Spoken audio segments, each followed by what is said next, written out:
Welcome everyone to the hot seat. Another episode. I am Brock Vierra here with Team NBS Media, and I have a very special guest for you guys coming up. His name is Melo Williams. We'll talk about him in a little bit, but first we're going to be talking about NBA basketball. Now, obviously, we are in playoff season. The Sixers just swept the Nets to claim the first spot in the conference semifinals. We're going to talk about how the playoffs have been evolving, how it's been playing out, what we like, what we don't like, and we will also be talking some off-season coaching changes that have happened across the NBA and that will continue to happen. Without further ado, coming on the show is going to be my guest, Melo Williams. Melo Williams is a contributor for Team NBS Media. He is one of the most knowledgeable basketball minds here at Team NBS Media. He has done extensive work across the basketball community, especially on the high school scene. He runs the Hometown Legends podcast series.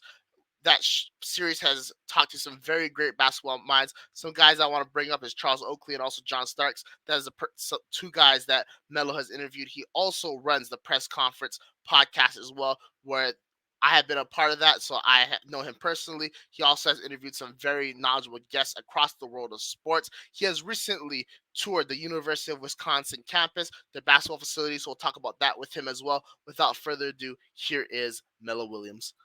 Melo, welcome. How are you doing today? Man, Brock, I'm good. Thank you for having me on the show.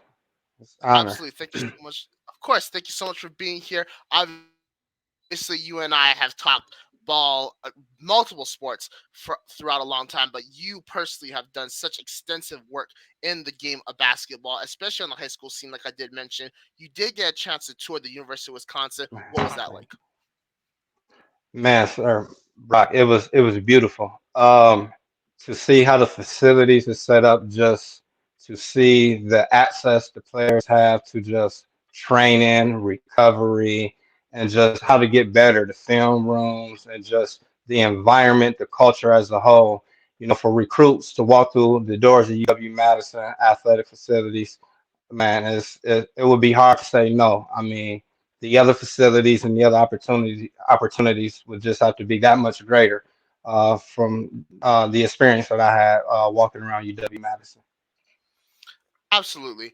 And obviously Wisconsin basketball right now is in a place where fans are not really used to. I think they were more accustomed to the glory days under Bo Ryan and constantly appearing at the NCAA tournament. Obviously, that is showing you the NIT this year. What is your take on the state of Wisconsin basketball, and how can they improve to being that top contender that they were only a decade prior? Greg Gard, I mean, he's a solid coach. Don't get me wrong.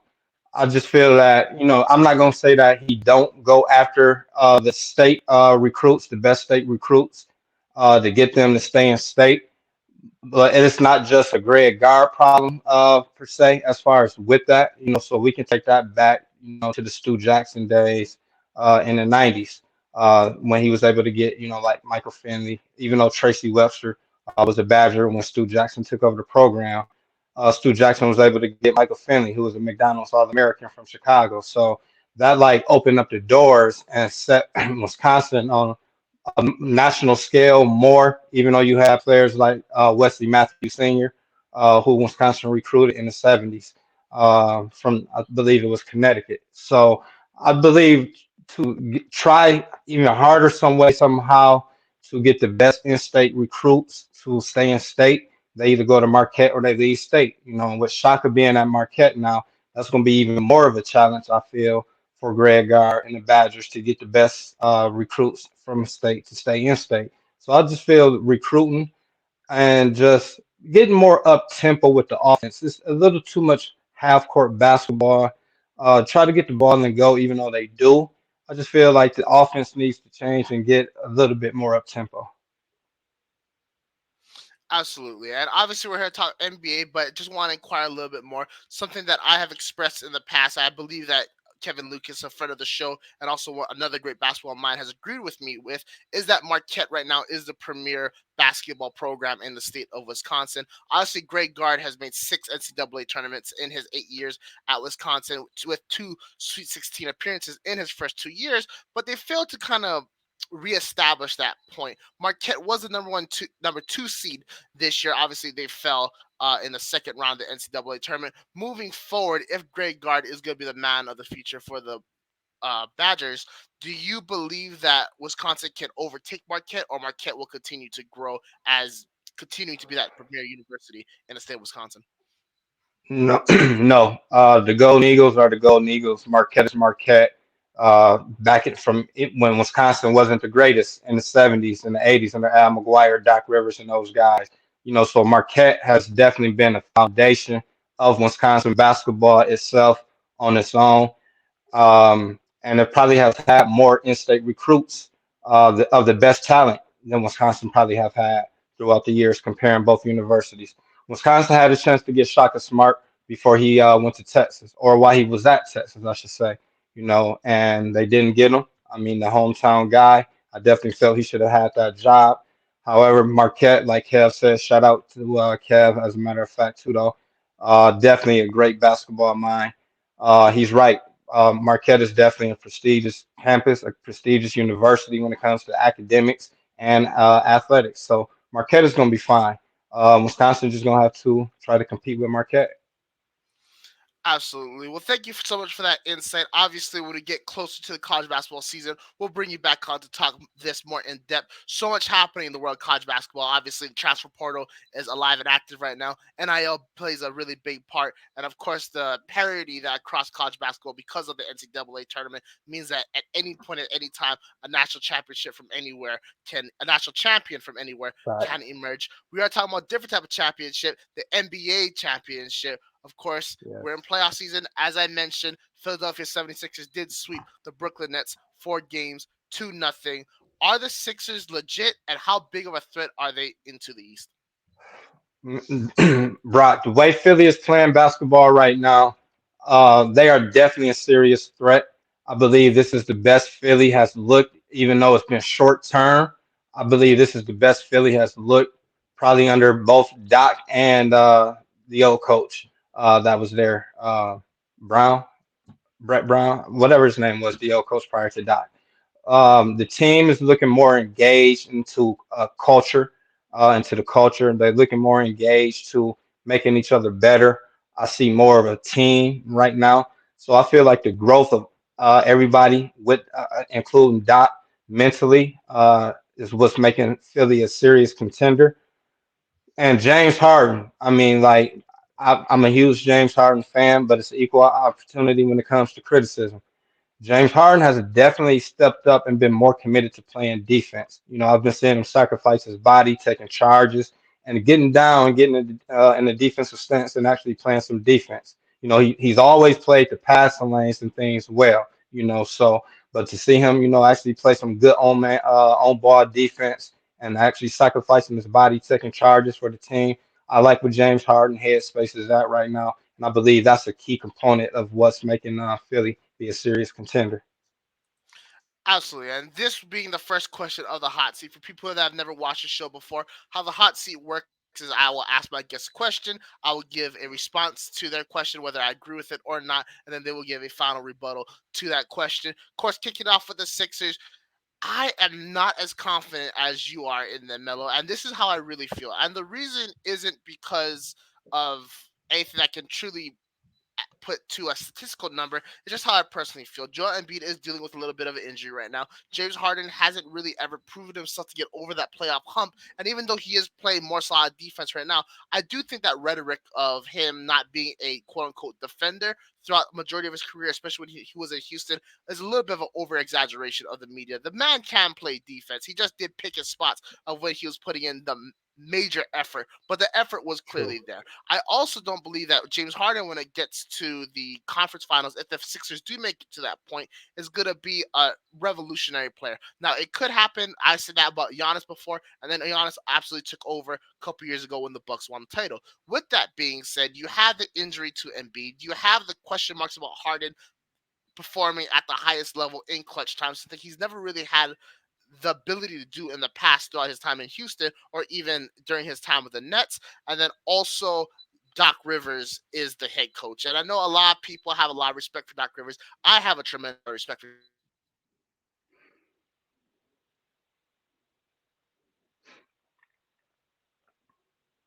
Oh, I think we got a little bit. Yes, he did win the finals with the Celtics in 2008, but that was a team that was clearly the best team in the NBA. I was taken to Game 7 twice in that playoff run. They were also taken to six against Detroit as well. You also look at his time with the Clippers. I mean, obviously, there was a time that he was up 3-1 and up by a double digit lead in Game 6 against Houston, gave up that game, and then gave up the Game 7 in Houston to get knocked out of the playoffs to a performance by Corey Brewer and Josh Smith. He doesn't really have the resume that makes me feel confident that he can coach a team in prime time to a championship, especially a team like the Sixers, who doesn't have the best bench in the playoffs, who doesn't have the cleanest injury history in the playoffs. And when we talk about the former head coach, I think the name you're looking for isn't his actual name. It could just be Mr. Irrelevant, because that's clearly what he was while he was a head man in the Sixers. But he did have a championship squad. I mean, obviously, Ben Simmons has his issues, but it wasn't as big as it was back then when they had Jimmy Butler. JJ Redick was shooting the three. They acquired Tobias Harris, of course, Embiid at the five. That roster was clearly better than the Toronto Raptors, and they couldn't get it done. Who was really the second star in that Raptors? Was it Kyle Lowry, who had his own playoff woes coming up to that point? Was it Serge Ibaka, who was definitely older? Was it Marc Gasol? There's no way on paper that you could say the Sixers were better, and they continue to falter. No disrespect to Philadelphia, no disrespect to Mark Wilson because he's such a big Sixers fan, but the Sixers are notorious for never getting it done. They haven't been championship quality since Dr. J and Moses Malone were on the court, and I just don't see it occurring this year. So that's why I'm not as big on the Sixers as a lot of people are for them to come out of the East. Melo, your response. Listen, I'm gonna start with Doc Rivers, Brock. Doc Rivers, I totally agree with you about Doc. Like when it comes to situational basketball, making the proper adjustments at the right time, and things of that nature. Like Doc can coach, but when it comes to outside of the game of the X's and O's, uh, he hasn't did his best. He hasn't that hasn't been his strong area, right? So, like you said, blown game sevens, two game sevens. Coaches coach and players play. But players also, tend to look at the coach and look at the coach body language. So outside of X's and O's and things like that, a coach body language is definitely important. And we just see Doc give that blank long stare, or just like the air is out of his body, and so a coach is always under the spotlight, at all times. So that comes a part of leadership. Again, Doc is a great coach, a great leader, a great teacher of basketball. Not taking that away from him. Boston haven't won since Doc, and they've had good rosters. So what he did for Boston in '08, it was definitely a great job. To be able to manage those egos of fourth Hall of Famers, and just creating a culture and responsibility and holding players accountable. So I compare Doc to Phil Jackson, even though Phil was a better coach, uh, somewhat than Doc, even though, we have to give Tex Winter, a huge responsibility, credit for responsibility for the success of Phil Jackson and the Bulls, and even with the Lakers with the triangle offense. But back to Doc, I'm with you there. If we're gonna base off the past of Doc Rivers and coaching, no, you can't take Philly serious. With the roster, Tyrese Maxey, Tobias Harris. As long as Tobias Harris, I feel, continues to be um aggressive, looking for a shot and playing with confidence. That's why the roster, uh, can be championship material. Again, like I said, with Tyrese Maxey, and it's not much after that, but just with those players in the rotation of Embiid and uh, James Harden, I believe can make it work. Embiid's health, I agree. We see what's going on with him now. He had to miss a game due to his health, and that's always been something with him throughout his career is injuries. And why he probably haven't won the MVP prior to this year if he end up winning the 2023 NBA MVP. So I really don't have any pushback with anything that you said. All those are solid points and something that I thought about. I just like the morale of this team right now, and I feel like they have Boston number. What's going on with Milwaukee, we're gonna talk about and stuff like that. So I just like how things can turn out for Philly, I should say, more than really, really believing in them as a whole. Absolutely. And obviously, they're expected to play Boston in the second round. They are getting a little bit of a rest because Boston hasn't completed the series against Atlanta yet. They are up 3-1. They will be playing Atlanta at home tomorrow. So we'll see how that shapes out and how it shapes out for the Sixers going forward. Staying on the East Coast, the Knicks, 5 seed, walked into Cleveland game one, won, had a poor showing in game two, dominated game three and four.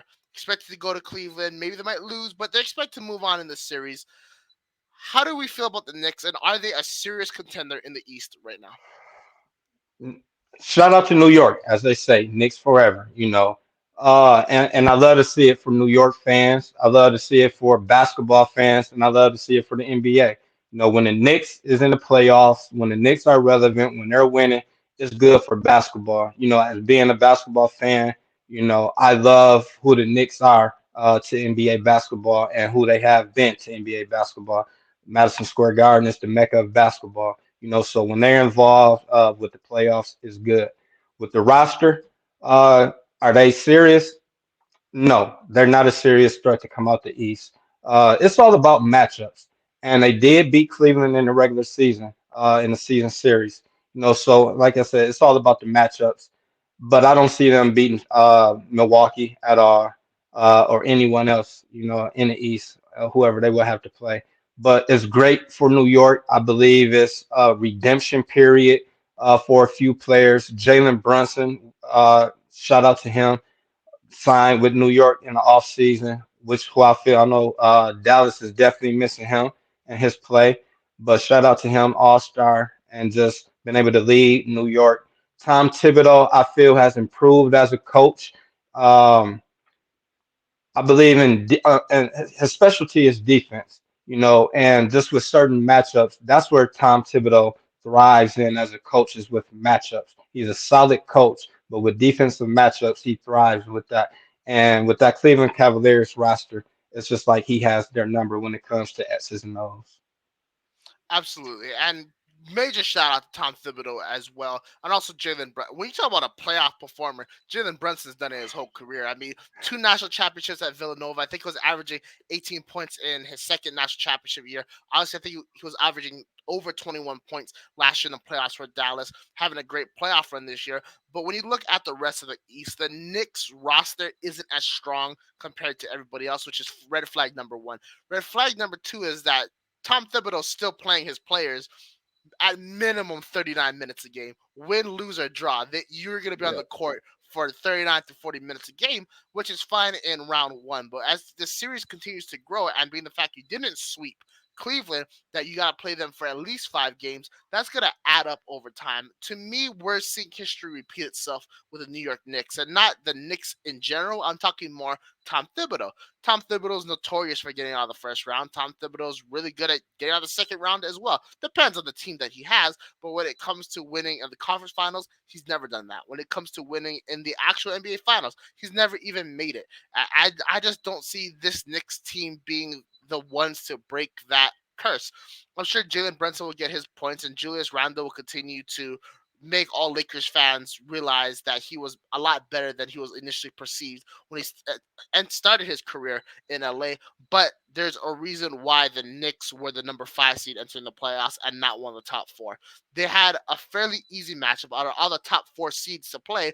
Cleveland was clearly the team that wasn't as good as everybody else. Jared Allen, I don't even want to start talking about him. Donovan Mitchell has shown up and shown out, but you got some big questions when it comes to the rest of the team, especially Darius Garland. With all that being said, I agree with you. The Knicks brand, when they are successful, is some of the most entertaining things to see on TV. Knicks fans deserve this. I do hope the Knicks move on to the second round, but if they do, they're either gonna have to play Milwaukee, who is dealing with some injury issues with Giannis, or they have to play the Miami Heat, who still have Jimmy Butler. Duncan Robinson just came out of feels like it came out of nowhere and started just knocking down threes again like he was a couple years ago, and they still got to deal with Bam Adebayo and the rest of that Heat squad. Of course, Victor Oladipo is going to be out for the playoffs, so that is a benefit if the Heat move on. But Man. again, do we really feel confident that the Knicks can beat Bucks or Heat? I'm not. And then when we get to the finals, whether that be the Celtics or the Sixers, assuming that the Celtics don't blow the 3-1 lead, I just don't see the Knicks getting past them in any way. I don't even see the Knicks getting to 7 games. I think at most that series will get wrapped up in 6, whether that be Philadelphia or Boston. Either way, I do think the Knicks are improving. I just don't think they're that serious of a contender this year. Melo, your response. I agree. In short, everything that you said, that Tibbs, he's gonna play his guys how he plays guys. That's just Tibbs. I get it, but at the same time, you got to rest your players. But if we look at the old school, I mean, how they played back in the day, I mean, did it really? I mean, of course it's gonna be wear and tear, but I mean, your body get adjusted, to how you train it. So like LeBron, Giannis, there's guys out here that never really take a day off, even in the off season. They're constantly having rigorous training. So I see it, I understand it, but I do feel he needs to do a better job when it comes to clock management with his players, though. Um, the roster, RJ Barrett, he's been a huge disappointment. So like you brought up the roster, the roster isn't that deep at all. The bench isn't deep at all. Julius Randle, huge fan of Julius Randle. He has definitely grown into a better player mentally, and just learned to play basketball early. It was just all about his skill set. But in the NBA, everybody got that pretty much same skill set. Everybody is good. Everybody can score in the NBA. So, if you want to stay on the roster, if you want to stay on the court, you got to get in the gym in the NBA, and just get it right. And Julius Randle definitely did that as a young player, being traded from LA to New Orleans, and then, growing there and the franchise, and dealing with everything with the franchise in New Orleans and somewhat of a rebuild. He did a great job dealing with everything mentally as a young man, and just adjusting to life in the NBA on the fly. So yeah, just to keep it short, I agree. No pushback about the New York Knicks.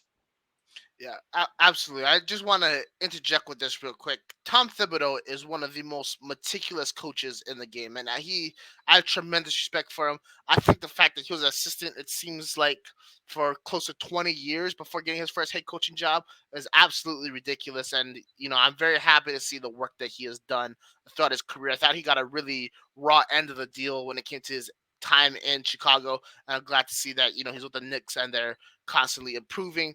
A team that is looking to improve is going to be the Toronto Raptors. Now, obviously, they fired their head coach, the championship winning head coach, Nick Nurse.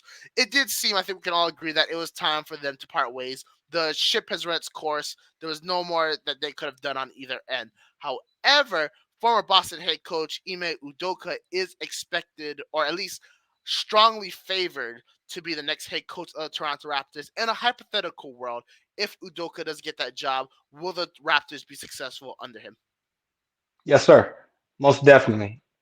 He's going to establish his culture. The culture is already set. I mean, that Toronto Raptors roster, that culture, I should say, goes back to when the franchise, first came into the NBA.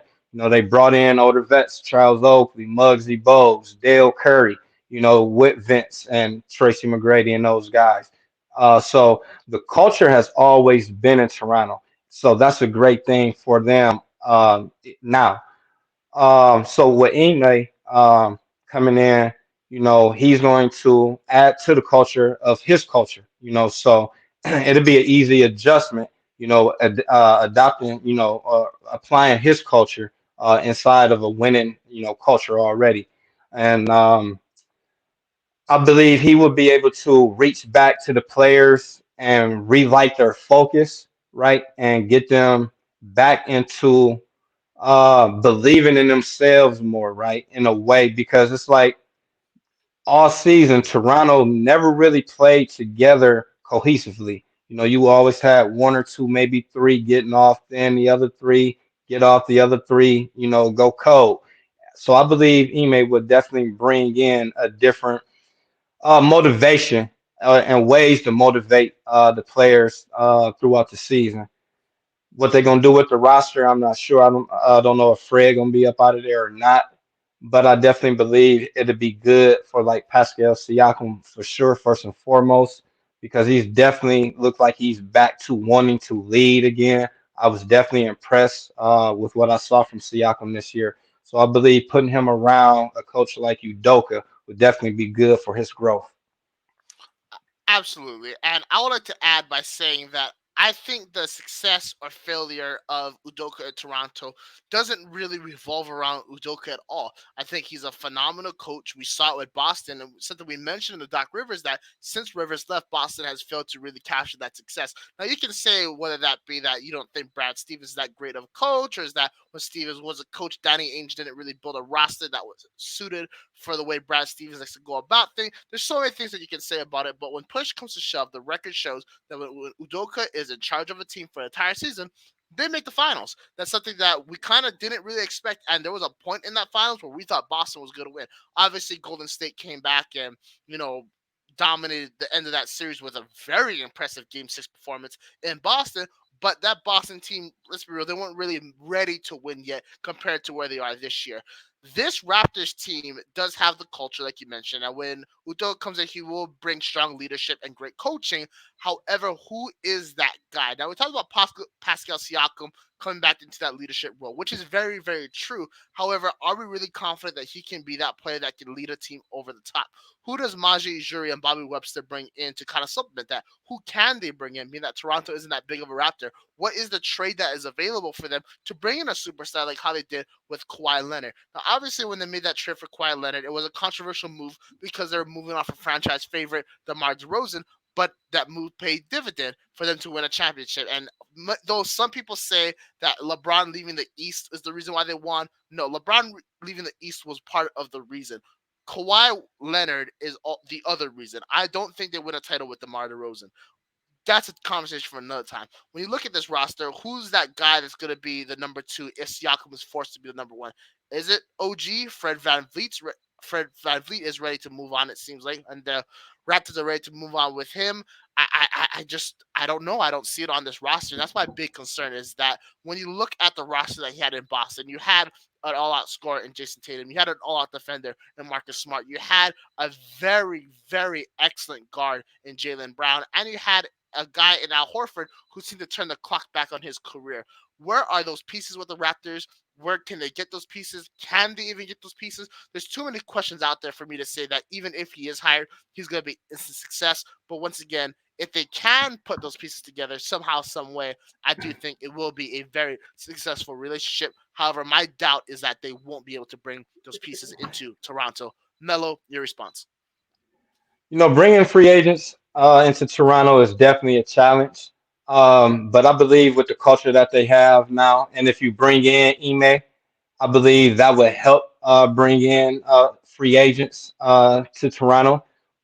People have always said great things about the city of Toronto, so I believe the culture outside of basketball is a great thing that free agents wouldn't mind going. And with Drake being a part of hip hop basketball and stuff like and being a part of hip hop and merging hip hop and NBA basketball is huge as well. Will be attractable for free agents. Scotty Barnes is the player though that's on the roster that has leadership ability. I know we talk about ones or two and things like that, Batman, Robin, however people want to put it, right? But Scotty Barnes definitely has that Batman in him. I believe putting Scotty Barnes around Udoka it will be great for his success, for his growth and development as well. If Ime is offered the job and take the job. Scotty Barnes, I feel around Udoka would be like Scotty Barnes around Leonard Hamilton at Florida State University. The respect would be there, and he would learn the game from Udoka in a way that would be interesting to him, right?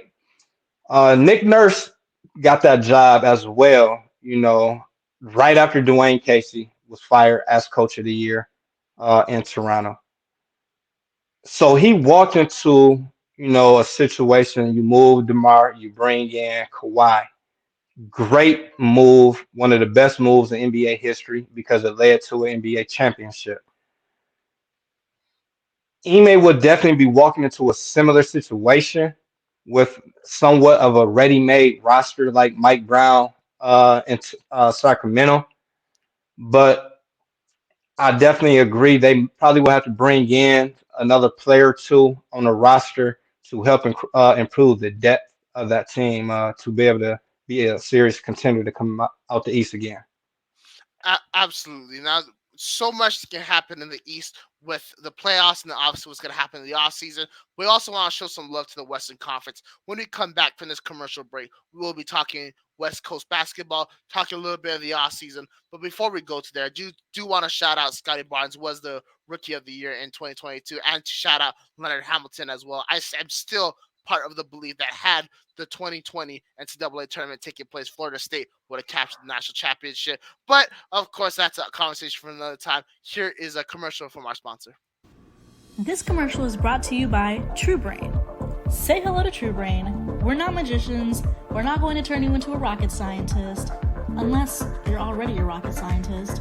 We're not big pharma, and our products are custom made to boost mental output. We empower people to do their best thinking.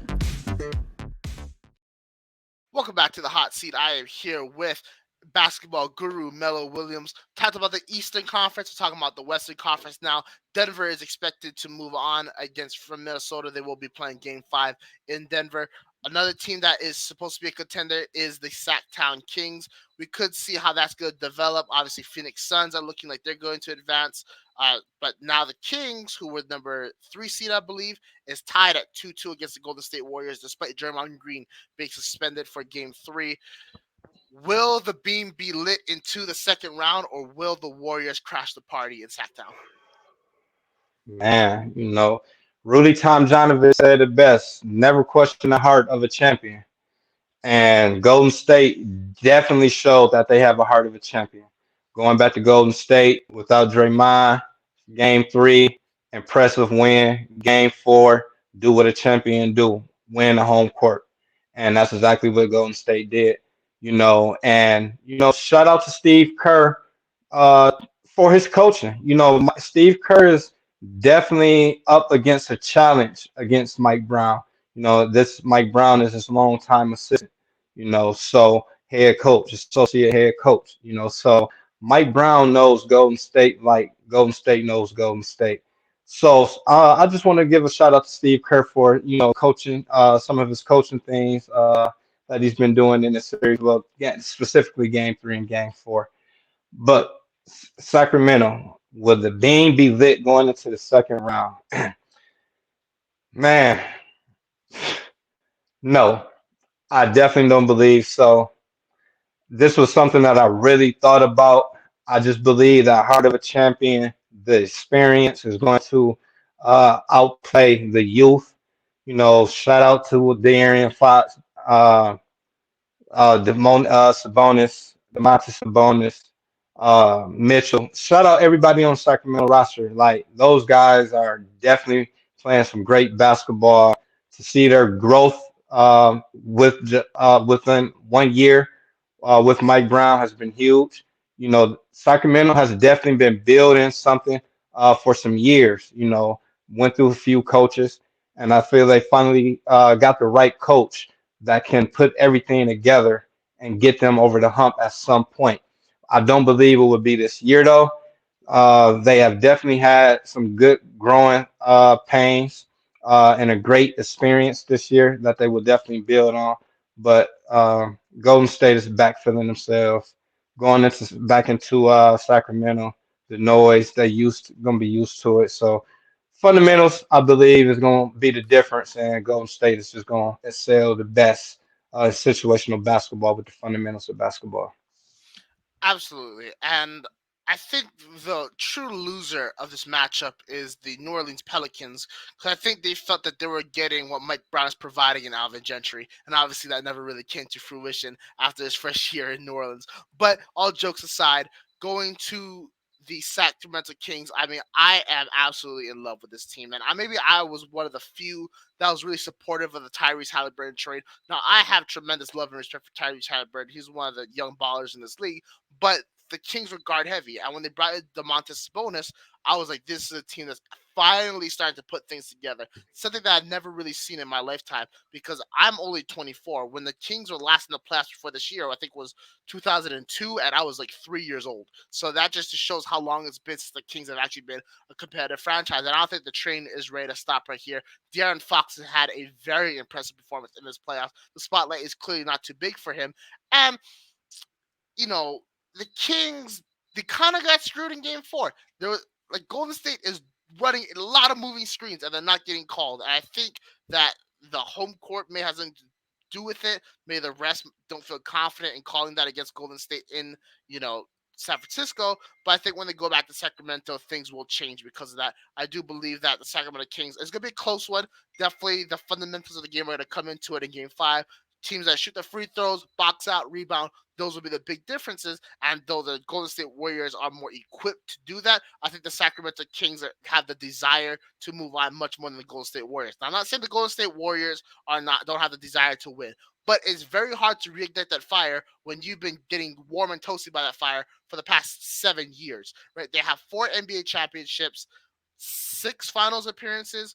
Like, I forget the numbers, but it's something absolutely ridiculous. They do have a really great roster, but I think the Sacramento Kings, I think De'Aaron Fox is a big showing. I think Sabonis really steps up in Game 5 and puts in a signature performance. I think the Kings win Game 5.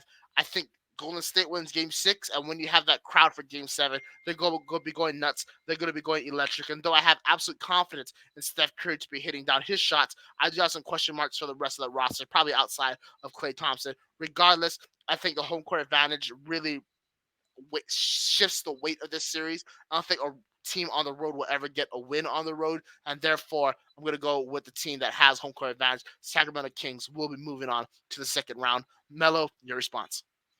Hey, I can't be mad at you. I can't be mad at that, at all. I would love it for him. I believe game five. Steve Kerr comes from the coaching tree, of Phil Jackson and Greg Popovich. Game five is pivotal. Like you said, that's a lot of pressure if you lose game five. Golden State will have to go back to San Francisco, win game six. And even at that point, Mike Brown, I definitely feel, would be telling Sacramento, what do you have to lose? Go out there, play free. Go out there and play how we play basketball. And he will make the game so simple for them and relaxing and comfortable for them in the game six, knowing the environment and just Golden State's motives and things like that. So I definitely believe game five is pivotal at all times, right? But I believe it will be a little bit more pivotal for Golden State to win game five. Because if they don't win game five, going back to game six, I mean, like you say, Sacramento has been in both games pretty much. And a few calls here and there in game four, it could be a different story, a different outcome. And if Harrison Barnes still knocked down a shot, Sacramento could be up 3-1 as well. So, man, it's key for Golden State to win game five because Sacramento don't fear them. They match up well with them. And like you said, the Golden State roster, there's some questions there. They have good talented players that know how to play basketball, but I don't think that they are ready, even though they did just come off of the finals now. They are the reigning champs, and our roster is pretty much still the same. I just don't like their mental space, I should say, of that depth of their bench right now. The morale is there, but it's not there. So I'm like I said, I'm gonna stick with Golden State and Alvin Gentry. I was gonna say uh, was the interim coach for Sacramento before Mike Brown got the job, and Mike Brown, replaced him. So what they, like you said, what they was looking for from Alvin Gentry in New Orleans and Sacramento gave him a little, didn't. I'm not gonna say they didn't give him a fair opportunity, but maybe they just didn't believe in him. But Mike Brown took over, and we see what the outcome has been so far. Yes, and I do want to add that that was just a joke when it came to the whole Alvin Gentry thing. Alvin Gentry he got a fair shot, don't get me wrong. He did get a rough deal being that the number one overall pick and the next quote unquote generational player, Zion Williamson, has failed to stay on the court. So he really didn't get an opportunity to really expand on what could have been down in Louisiana. But Alvin Gentry's now with the Kings in an executive role. He's doing a great job. Mike Brown, he's been there before. He's doing a great job. Steve Kerr, an all-time coach in this league, doing a great job. Looking forward to see how that series ends. Now, of course, the goal is for every team to win a title. But to get to the title game, you got to win the East and West. Who are your favorites to come out of the West and the East, Melo? Man, Boston out the East. You see it right here out the West. The Lake Hey, Show. the late show. As long as Anthony Davis, someone said, as long as Anthony Davis gets some rest and can recover, hey, LA is dangerous. Like they had a letdown in game two. I did not like that letdown in game two. You know, the mentality should have been, man, we smell blood. We going out here. Ja isn't playing, even though they Memphis was on. I mean, it's hard to beat a team when you're knocking down shots from everywhere, no doubt about it. But LA was still in the game with all the shots that, Memphis was knocking down. So I just believe if LA wanted that game and had that killer closeout mentality in game two, they'd be up 3 games to 0 right now. So with that being said, like I said, I got the Lakers coming out the West. Their depth, I believe, is key. I believe their depth is up there with Phoenix. Maybe might be a little bit better than Phoenix. The Clippers, they're probably gonna be missing Kawhi and Paul George if they advance. Well, they wouldn't advance if they beat Phoenix, um, but if for whatever reason they do beat Phoenix, uh, that depth wouldn't be there. You know. So talking about Phoenix, they're still learning how to play with each other, right? You got KD, you got CP3, you got Booker, and you have Aiton, who I feel is the key component to all of this. They have to figure out a way, to keep DeAndre Ayton engaged in the game. With Booker getting his shots, KD getting his shots, CP3 wanting his shots. You know, Aiton is, he's running the floor, he's setting the picks, he's playing defense, getting rebounds, but he's not getting the shots. He's not able to find the rhythm. And I feel when Phoenix has DeAndre Ayton involved in the game plan, it makes them more dynamic because he stretches out the defense as well, like KD, Booker, and CP3, because he can hit the mid-range shot and he can put the ball on the floor and dribble and penetrate. But the depth, I know Torrey Clark, excuse me, Torrey Craig, and those guys, they saw the ball players again, but I believe with the KD trade, it hurt the depth of Phoenix that they had prior to the trade. The Lakers' depth, like I said, starting with Austin Reeves, Jared Vanderbilt, and those guys, D'Lo, D'Angelo Russell, they are ball players, and they have all pretty much come from basketball cultures, learn how to play basketball, and they have been, very, very, very receptive of LeBron's leadership. And I believe that's what have helped this team grow so fast. Brown was able to sit back, relax, and let those players build chemistry while, he was teaching them basketball. So shout out Rob Pelinka, for his moves at the trade deadline to bring in more basketball players that fit and can play with LeBron James. And that's why I believe the Lakers will be coming out the West because of the fit of the role players and the depth with LeBron James and AD as long as he's rested and healthy. Absolutely, and you make great points. So when it comes to the West, Rob Pelinka has done a great job as GM since he's come in. Obviously, they won a title in 2020, and in the wake of the whole Russell Westbrook kind of tenure, they rebuilt their roster tremendously with D'Angelo Russell and Malik Beasley. But the main issue that I have is you made great points. Phoenix doesn't have the depth, in my opinion, to sustain a championship run because they traded away so many players for KD. And Mikal Bridges, I think, told the league what's up in this series against Philadelphia. You look at Denver. I'm a big Nikola Jokic fan, but what are the pieces around him that are going to continuously step up in the playoffs? Yes, Jamal Murray has had some really good performances here and there, but there was a reason why Jamal Murray splashed in the bubble, and then there's been, kind of a question mark around him ever since, especially in the not post, but in the wake of his injury. We look at The rest of the Western Conference, I do believe Lakers get past the Grizzlies. Obviously, John Morant is dealing with some things right now. Obviously, kind of Dylan Brooks has been getting the spotlight shown on him for a while, and not for the right reasons. And obviously, that's the pinboard material or the feel you needed. But I think the winner of the West is going to come out of the Golden State and Sacramento Kings series. I think both teams are built to win in the playoffs. Their philosophies have granted championships to the Golden State Warriors for the past decade. Both teams are built fairly well, and both teams can continuously rise in tough situations. They can knock down the three with tremendous ability. They can play solid defense. And the issue that I have with the Lakers is that the Lakers go as far as 80 takes them. I think we're both in agreement on that.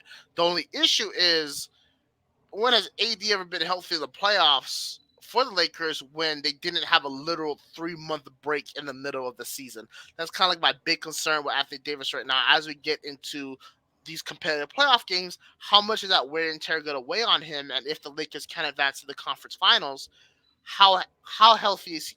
I believe he'll be able to play. How healthy is he going to be able to be? Can he cut? Can he take beatings? Can he box out? Can he go up and get those rebounds? Or are we going to see a player that's going to try and stay on the perimeter a little bit, doesn't want to bang on the inside?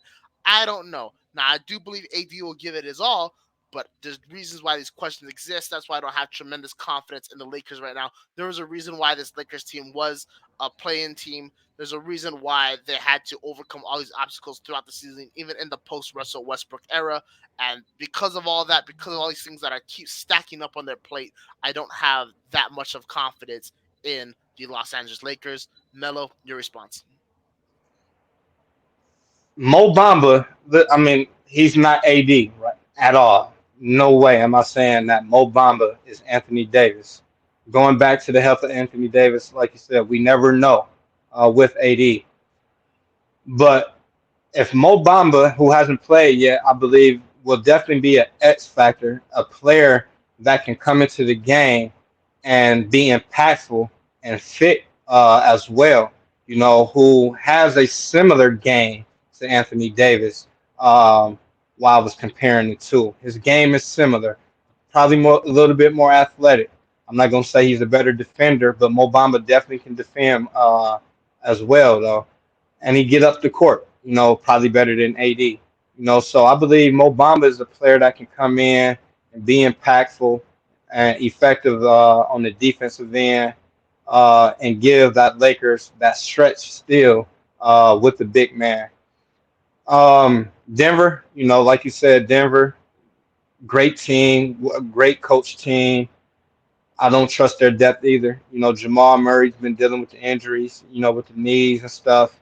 And, he's still finding his rhythm, and getting acclimated, with the roster, with the trades that they made as well in the offseason, So the Denver is still learning how to play with each other as well, just like Phoenix is, even though their core has been together, more and longer and have that experience.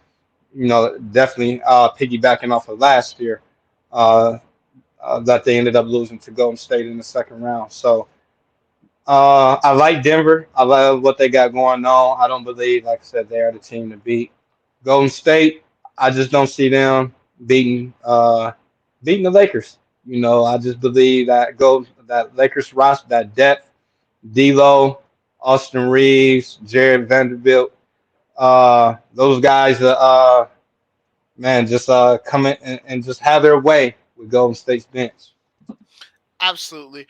Real quick before we go to commercial break, who is your favorite to come out of the East? Boston. Of course, they would be repeating as two-time Eastern Conference champions under two different head coaches, but Boston does have a phenomenal roster. We're going to go to commercial right now. When we come back, we're going to finish with the last question, which will be talking about which playoff team needs to blow up their roster entering next season, and then we want to get your thoughts on the recent controversial comments from Basketball Hall of Famer and former NBA champion and NBA head coach Phil Jackson. For everyone, we will be right back.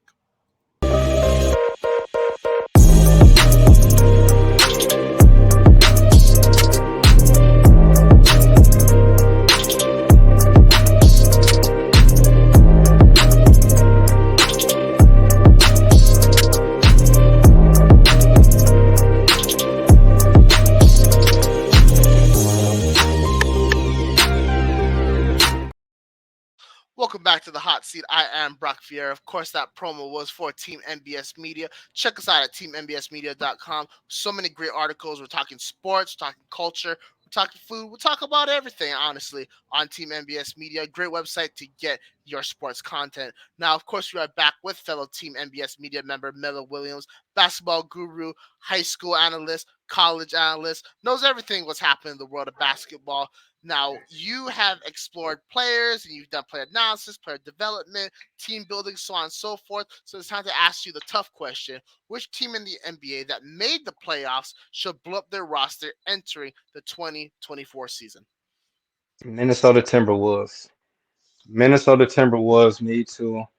I wouldn't necessarily say blow it up because they have some good pieces, but moving Carl Anthony Towns is blowing it up because they will be able to get some pieces and or some picks and secure some stock back, after giving up so much to get Rudy Gobert in the trade with Utah. But they should build around Ant-Man and Rudy Gobert. I do not see it working with Rudy Gobert and Carl Anthony Towns. And prior to Rudy Gobert getting to Minnesota, Carl Anthony Towns have had time, to step up and be a number one and lead. I think he has one playoff appearance prior to this year. Was put out in the first round by James Harden and the Houston Rockets.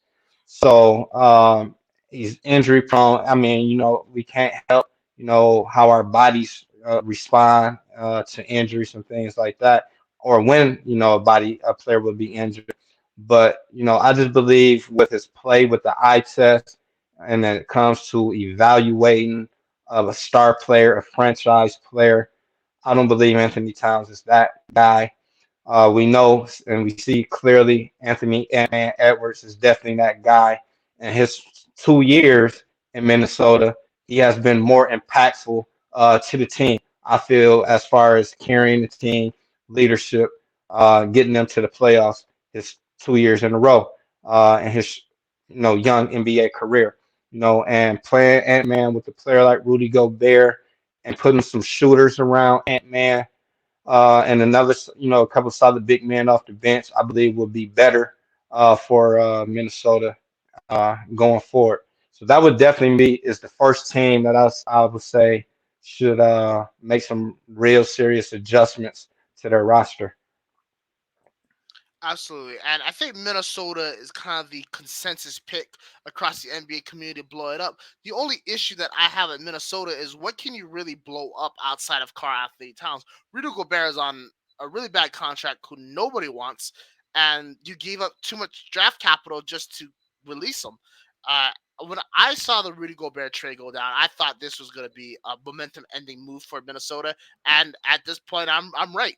As a lot of people are. So I can't really see Minnesota blowing up because there isn't much to blow up because you kind of already blew it up when you acquired Rudy Gobert. You went in all for one player who has never shown the ability to be at a championship level in crunch time ever in his career. There was a reason why Utah Jazz was the number one seed in the Western Conference and didn't even make it to the conference finals. However, the team that eliminated them that year is a team that I believe should blow it up, is the Los Angeles Clippers. Ty Lue is one of the more underrated coaches in the NBA, and honestly, his career has been low key disrespected in the post Cleveland Cavaliers era. Of course, right now that he is the head coach of the Los Angeles Clippers, but the only reason he got that job is because he was the assistant head coach Doc Rivers, and when Doc Rivers left, they just elevated him. I don't understand how a guy like I don't want to call him out, but I kind of got to call him out. Nate McMillan can continue to get head coaching jobs, whether that be his original stop in Seattle, or then after his time in Portland, or after his time in Indiana, or now after his time in Atlanta. And Ty Lue couldn't get a better job or a job that had much more potential. Don't really understand it, but I do think that if you believe Ty Lue is the man for the future, which I personally do believe, you really gotta blow it up. I mean, Kawhi Leonard, no disrespect to him, but he's just not been on the court enough for you to believe that the Clippers can be a championship team. Paul George has had his moments, especially in the playoffs a couple years ago. But is he going to be the number one dude that you can say, yeah, we can rely on him 24/7? I mean, I don't want to bring it up because it was so long ago and he's had so many impressive performances since then. But Paul George is on the verge of being a top 3 player in the NBA before he suffered his injury in the USA basketball scrimmage. And realistically, even though he's been one of the best players in the NBA, he's never really ascended back to that level. I mean, when he was in Indiana, we were having serious conversations that he's going to be the next guy in the East once LeBron leaves. That really never materialized. I mean, he did get traded to OKC, but of course, again, it never really materialized. Then you look at the rest of the roster. The biggest name right now you can say is Russell Westbrook, who, again, I have so much love for Brody. I even have a Russell Westbrook Rockets jersey in this closet right behind me. That's how much I love him as a player. But he is showing his age. They don't really have tremendous depth on that team. They made some really interesting moves several years ago when they got rid of guys like Tobias Harris and Shea Gilgeous-Alexander, and that bill is coming due right now. I think it's time to blow it up. I think it's time to restart, and they are in a market that attracts free agents. They attracted Kawhi Leonard there. They've attracted guys there in the past. And they currently own the Forum. They're in a great market. They're a marketable team. Even though you are going to play second fiddle to the Lakers are not going to be good in about 3 years when LeBron retires. And I bet AD is going to request a trade. And I bet within 36 months, AD is going to go to Chicago and become a bull. So you really are on the verge of something great. I just think the more you prolong this process, you affect your ability to be a solid team in the future. And I think as of right now, considering where you are in the whole playoff picture and what you already have, it's clear as day. Ty Lue is a man for the future. He just doesn't have the roster to really compete. Blow it up, start over, sign some high quality free agents, develop some really good players, and you're going to see a Clippers team that will be on the verge of making the finals, if not be a finals team within the next 5 to 7 years. Melo, your rebuttal. Hey, first and foremost, I'm with you. Shout out head coach Ty Lue.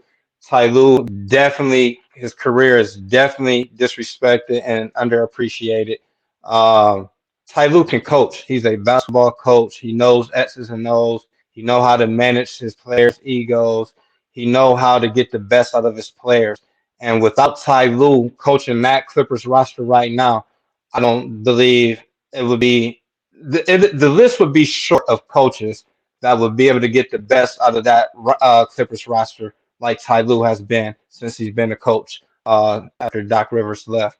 No, he hasn't rolled the back of LeBron James, none of that. It was a great relationship. It was a great partnership. They both learned from each other. With the young coach, LeBron James being a young player, being who he is in the NBA, LeBron showed Ty Lue nothing but respect. And you just saw the communication between the two as years went on, which they did end up winning an NBA Finals.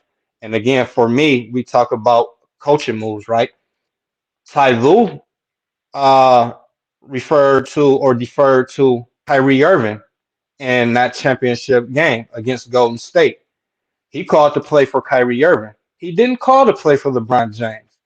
There's a lot of me, even though LeBron, people say LeBron probably wouldn't want that last second shot.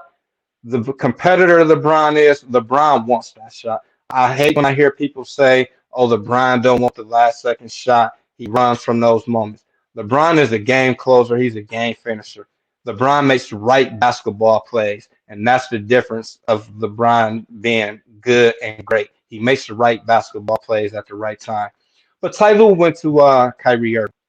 So, again, just with Ty Lue, shout him out. People need to appreciate who he is as a coach. That Clippers roster, I believe they're supposed to be moving over into the new arena sometime soon in Inglewood as well. So that would definitely be a great draw, like you said, for free agents, where the city already draws the interest of free agents from everywhere. So Steve Ballmer being the governor that he is, he's very willing to spend money, and make his players happy and, make them, happy while they're at Los Angeles Clippers.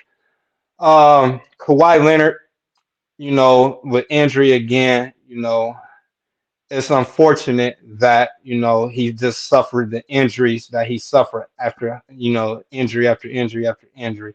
And this is why I don't have a problem with Kawhi Leonard and protecting his body, resting his body, quote unquote, load management throughout the regular season. You see, we was 2 games into the playoffs, when he was dominating on both ends of the court, and his knees just they're not holding up.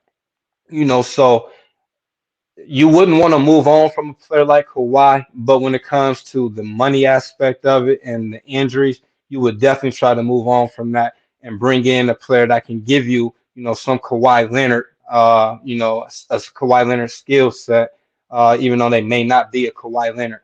But spend that money on somebody that, probably will be around to help get back or get to an NBA Finals.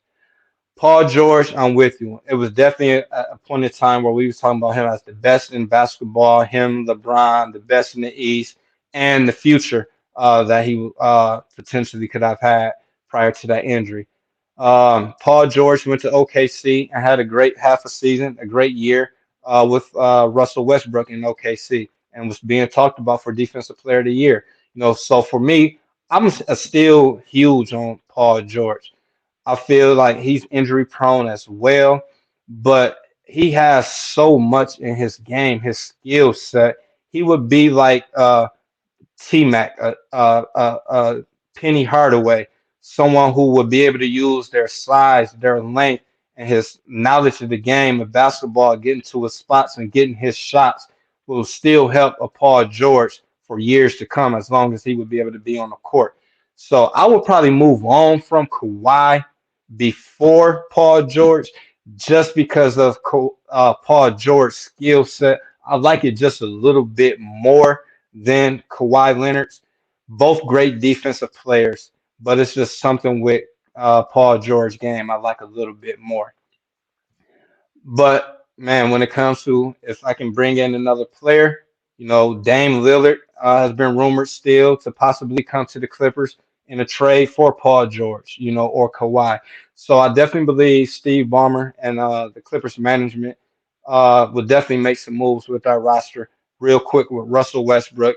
Man, shout out to Brody. I love to see it. The play that I've been getting and we've been seeing from Russell Westbrook this year, taking that six-man role with the Los Angeles Lakers. I believe taking that six-man role helped Russell learn basketball at a slower pace. Now he's in more control. He's not OC as much. And in the fourth quarter, he's playing better basketball. He's making a lot of better decisions with his decision making and things like that. Of course, he's still going to try to get his shots, no doubt. He should. He's Russell Westbrook. He earned that. But I just like the play that I'm seeing from Russell Westbrook right now as a point guard. So I would definitely try to keep Russell Westbrook around with that organization if I could going forward. Absolutely. And I just want to add that the Clippers, from an organizational standpoint, are in a very good spot if they do move on for some of their stars, because they don't have to completely blow it up like the question said. They can just make small changes here and there and still field a very competitive roster. Steve Ballmer is one of the best owners in the NBA, a owner that's willing to spend the cash and willing to build up a franchise, a guy that hasn't built up a franchise at all. In fact, he kind of tore it down was Phil Jackson when he was the executive with the New York Knicks. Obviously, we've ended our portion of the show where we're asking questions and going back and forth and talking. Now we're going to talk about something that you always mentioned on the press conference, and that sports and culture intersect so many times. And one of those times was in the 2020 pandemic. Obviously, the world was under lockdown. The NBA went to the bubble, but then in 2020 year, we saw a completely outrageous incident occur with the unjust and unlawful murder of George Floyd. Obviously, George Floyd was a man in Minnesota, I believe, who was detained by Minnesota police officers. A Minnesota police officer put his knee on George Floyd's neck, and George Floyd died from asphyxiation. After that, that police officer and the three others that were surrounded him were convicted and sentenced. In the wake of that, the NBA came out in full support of social justice, as they usually do. Um, for George Floyd and for the social injustice that affects people every day here in America and also across the country. Part of that initiative was that the players were wearing jerseys with certain social justice slogans on the back of it: Black Lives Matter, justice for all, things of that nature. Phil Jackson has recently come out and said that he found it laughable that players would have this on the back of the jerseys, and he didn't really enjoy it, and he hasn't really enjoyed basketball for the past couple of years. I'm not going verbatim. That essentially sums up what he said.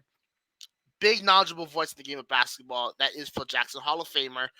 Very outlandish comments I think you and I personally disagree with and think are very both idiotic and insensitive. But what are your personal thoughts on what Phil Jackson has said? Man, when a person shows you who they are, believe them.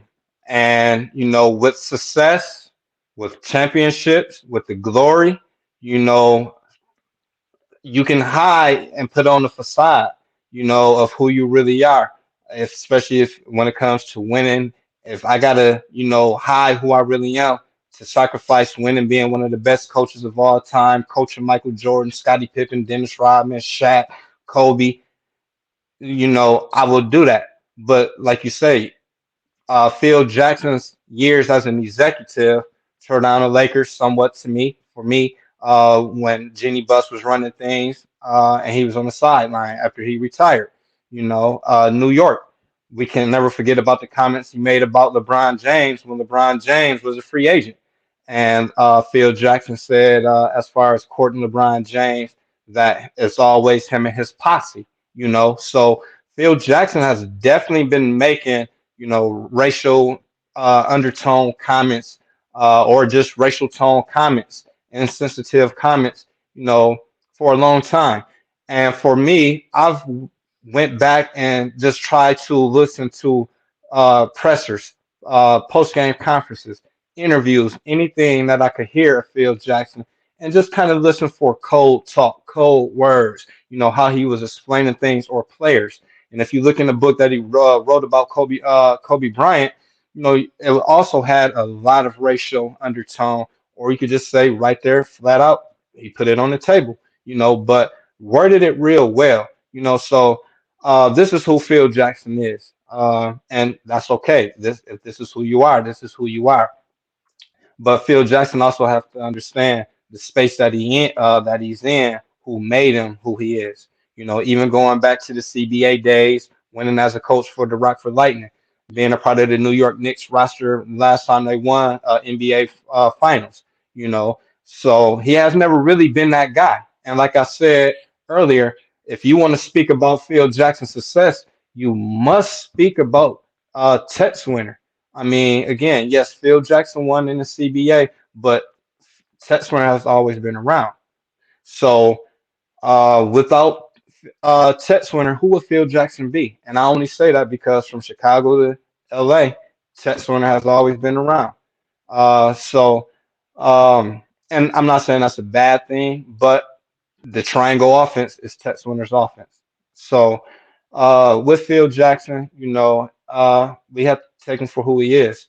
It's disappointing to see this is who Phil Jackson is, after just the success he's had, and just coming from being around minorities, for much of his success. So just to hear these comments, the social injustice stuff, um, with the slogans and stuff on the shirts, on the jerseys and things. For me, him making those comments about that again is to tell all of all. If you're not willing to support something to improve humanity, to bring people together, to try to get rid of racism, discrimination, prejudice, and things of that nature, which has just ripped humanity apart, uh, it goes to show you who he is. If you're not trying to build that bridge of bringing people together, and you say things like that when it was great that the NBA acknowledged it and did it. My question for that is, why did the NBA stop? Keep that going.